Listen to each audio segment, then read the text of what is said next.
तो दोस्तों आज हम फिर से आपके लिए लेकर आए हैं देश दुनिया की तमाम ताज़ा बड़ी खबरें। सबसे पहली बड़ी खबर में आपको बताएंगे दोस्तों कि बाबरी मस्जिद को लेकर मोदी अमित शाह को लगा पश्चिम बंगाल से बड़ा झटका। टीएमसी के विधायक हुमायूं कबीर ने मुर्शिदाबाद में रखी बाबरी मस्जिद की नींव। लाखों लोगों की भीड़ में रखी पहली ईंट मोदी अमित शाह रोकने में नाकाम। पश्चिम बंगाल में अब बनेगी बाबरी मस्जिद। 2 पासपोर्ट रखने के मामले में आजम खान के बेटे अब्दुल्ला पाए गए दोषी। कोर्ट ने 7 साल की कैद की सजा सुनाई और 50,000 रुपये का लगाया जुर्माना। पश्चिम बंगाल में बाबरी मस्जिद की नींव रखे जाने से हिंदू सेना हुई नाराज। दिल्ली में बाबर रोड पर अयोध्या मार्ग के पोस्टर चिपकाए, बोले भारत की सरजमीन पर विदेशी आक्रांता का गुणगान बिल्कुल नहीं माना जाएगा।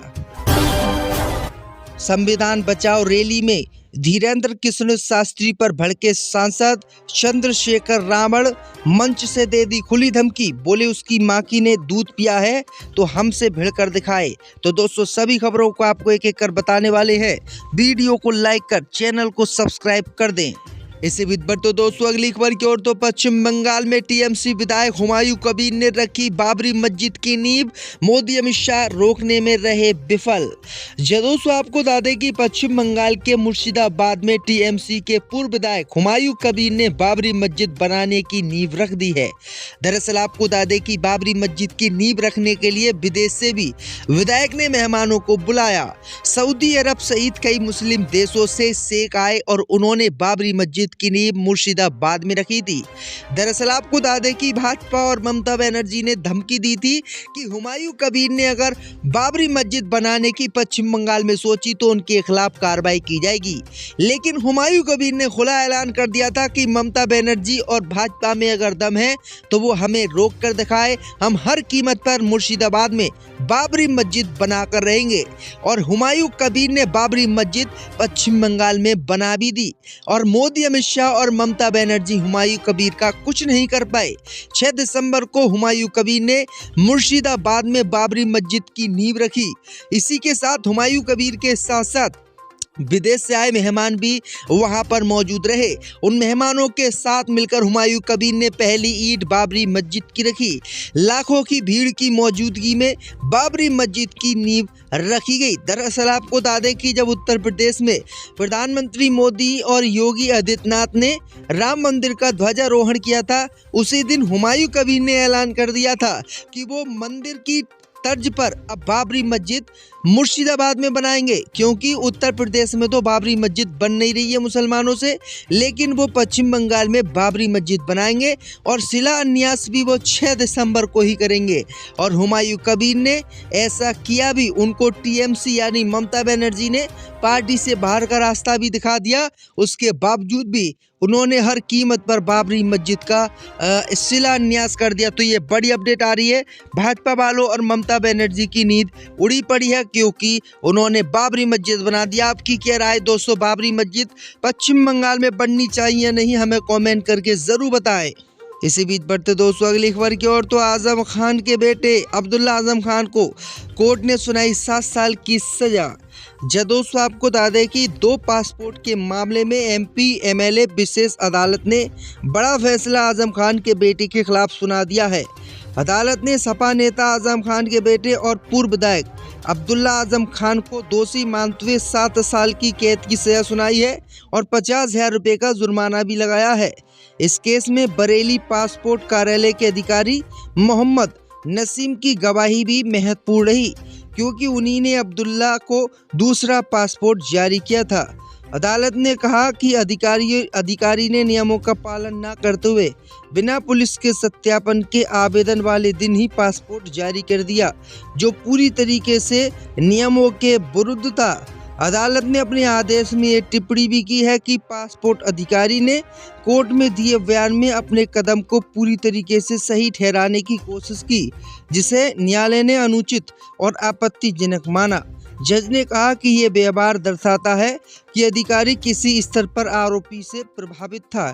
उन्होंने साफ कहा कि एक सरकारी अधिकारी ऐसे ही लापरवाही न केवल कानूनी व्यवस्था को नुकसान पहुंचाती है बल्कि देश की साख भी दांव पर लगती है। तो ये बड़ी अपडेट आ रही है दोस्तों कि अब्दुल्ला आजम खान 2 पासपोर्ट के मामले में नहीं बच सके और उन्हें 7 साल की सजा सुना दी गई है। इसी बीच बढ़ते दोस्तों अगली खबर की ओर, तो हिंदू सेना ने बाबर रोड पर लगाए अयोध्या मार्ग के पोस्टर।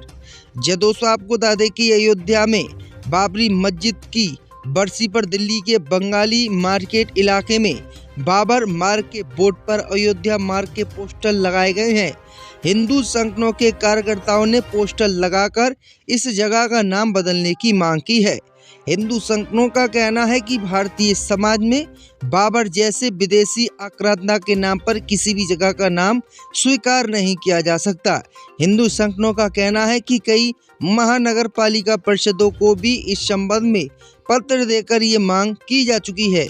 इस मार्ग का नाम बदला जाए। आखिर हम हिंदुस्तान में किसी जगह का नाम बाबर के नाम पर कैसे रख सकते हैं, लेकिन अभी तक परिषद की तरफ से इस संबंध में किसी भी प्रकार की संतोषजनक जवाब नहीं आया है। तो किस तरीके से ये बाबर के खुलकर विरोध में उतरे हुए हैं। इसी बीच बढ़ते दोस्तों अगली खबर की ओर, तो बाबा धीरेन्द्र शास्त्री को सांसद चंद्रशेखर ने दी खुली धमकी। जब दोस्तों आपको बता दें कि मध्य प्रदेश के दतिया में अचानक जो है दोस्तों भीम आर्मी और आजाद समाज पार्टी के नेता संविधान बचाओ महारैली निकाले हैं। इसी रैली में उन्होंने जो है दोस्तों धीरेन्द्र शास्त्री को खरी खोटी सुनाई। दरअसल आपको बता दें दोस्तों कि दामोदर यादव ने इसी रैली में धीरेन्द्र कृष्ण शास्त्री पर हमला बोला। उन्होंने तंज कसते हुए कहा कि जो बाबा खुद का इलाज डॉक्टर और विज्ञान से कराता है वह दूसरों को पर्ची से ठीक करने का पाखंड कर रहा है। दामोदर यादव ने बेहद तल्ख लहजे में कहा कि सुन ले आबा बाबा, तेरी क्या औकात है जो मुझे रोक ले। उन्होंने शास्त्री पर भूमाफियागिरी करने का आरोप लगाते हुए उन्हें जल्द जेल भेजने की बात कह डाली है, जिससे अब राज्य में नया विवाद खड़ा होता हुआ दिख रहा है, क्योंकि उन्हीं ने अब्दुल्ला को दूसरा पासपोर्ट जारी किया था।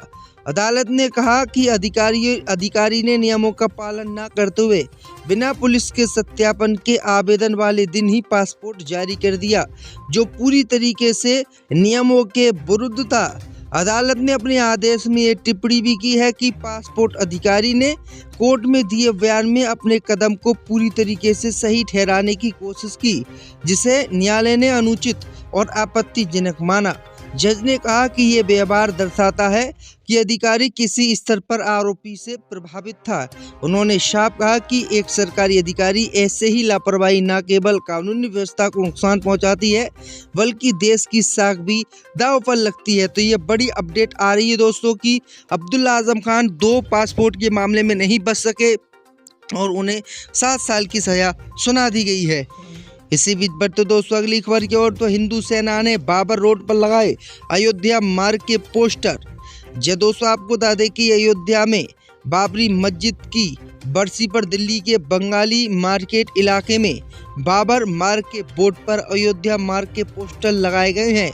हिंदू संगठनों के कार्यकर्ताओं ने पोस्टर लगाकर इस जगह का नाम बदलने की मांग की है। हिंदू संगठनों का कहना है कि भारतीय समाज में बाबर जैसे विदेशी आक्रांता के नाम पर किसी भी जगह का नाम स्वीकार नहीं किया जा सकता। हिंदू संगठनों का कहना है कि कई महानगर पालिका परिषदों को भी इस संबंध में पत्र देकर ये मांग की जा चुकी है। इस मार्ग का नाम बदला जाए। आखिर हम हिंदुस्तान में किसी जगह का नाम बाबर के नाम पर कैसे रख सकते हैं, लेकिन अभी तक परिषद की तरफ से इस संबंध में किसी भी प्रकार की संतोषजनक जवाब नहीं आया है। तो किस तरीके से ये बाबर के खुलकर विरोध में उतरे हुए हैं। इसी बीच बढ़ते दोस्तों अगली खबर की ओर, तो बाबा धीरेन्द्र शास्त्री को सांसद चंद्रशेखर ने दी खुली धमकी। जब दोस्तों आपको बता दें कि मध्य प्रदेश के दतिया में अचानक जो है दोस्तों भीम आर्मी और आजाद समाज पार्टी के नेता संविधान बचाओ महारैली निकाले हैं। इसी रैली में उन्होंने जो है दोस्तों धीरेन्द्र शास्त्री को खरी खोटी सुनाई। दरअसल आपको बता दें दोस्तों कि दामोदर यादव ने इसी रैली में धीरेन्द्र कृष्ण शास्त्री पर हमला बोला। उन्होंने तंज कसते हुए कहा कि जो बाबा खुद का इलाज डॉक्टर और विज्ञान से कराता है वह दूसरों को पर्ची से ठीक करने का पाखंड कर रहा है। दामोदर यादव ने बेहद तल्ख लहजे में कहा कि सुन ले आबा बाबा, तेरी क्या औकात है जो मुझे रोक ले। उन्होंने शास्त्री पर भूमाफियागिरी करने का आरोप लगाते हुए उन्हें जल्द जेल भेजने की बात कह डाली है, जिससे अब राज्य में नया विवाद खड़ा होता हुआ दिख रहा है।